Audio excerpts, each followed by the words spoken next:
So, how was your week? Meron na kayong times na, I don't know if it's brain fog, but there are times na wala lang talaga akong maisip. Ako yung nagpo-provide ng videos, promotions ng sister ko sa website niya. So, shameless plug. If you ever work in a company and you're looking for trainers for your employees, do check out the Facebook page of Opus Ad Lucem. So that's my sister's company, and she's the owner and CEO. So going back, so meron naman akong kodiko of the concept that I want to do for the videos.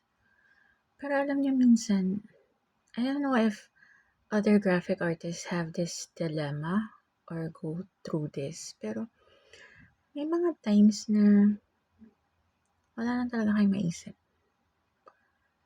And it's frustrating. It's frustrating because it's supposed to be easy kasi you have na the codico and it tells you it gives you suggestions on the content that you're gonna do. So it should be easy na you're going to think na lang of the photos and the images you're gonna use. And then assemble mo na lang siya. Pero these days, parang I don't know if I'm losing focus or I'm losing my mind. So I don't know. Do you guys ever have that feeling or episode when you're doing something creative? Alam niyo, before, I used to write stories. You know how some girls, they write journals or they have this secret diary na they talk about the things that happened to them, or they write there yung mga things that they couldn't tell out loud to anyone. So ako, yung frustrations ko, I make stories out of them. Tapos, yung mga characters are inspired by actual people I know. So I used to love that. It's one of the reasons why it's hard for me to sleep because I keep making scenarios in my head.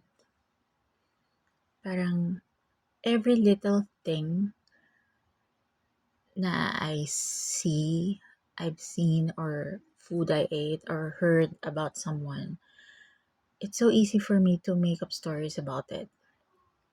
And this is not super long stories. They're like snippets lang, like short stories. It's too long to be called a short story, but then it's too short to be called a long story. So it's like in the middle.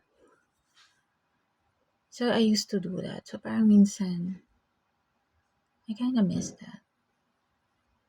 Okay, maybe it's the stillness of the night and the silence, the deafening silence around me that's making me a little bit more nostalgic. So yun, I hope you had a great week and a great weekend. So yun lang. Bye!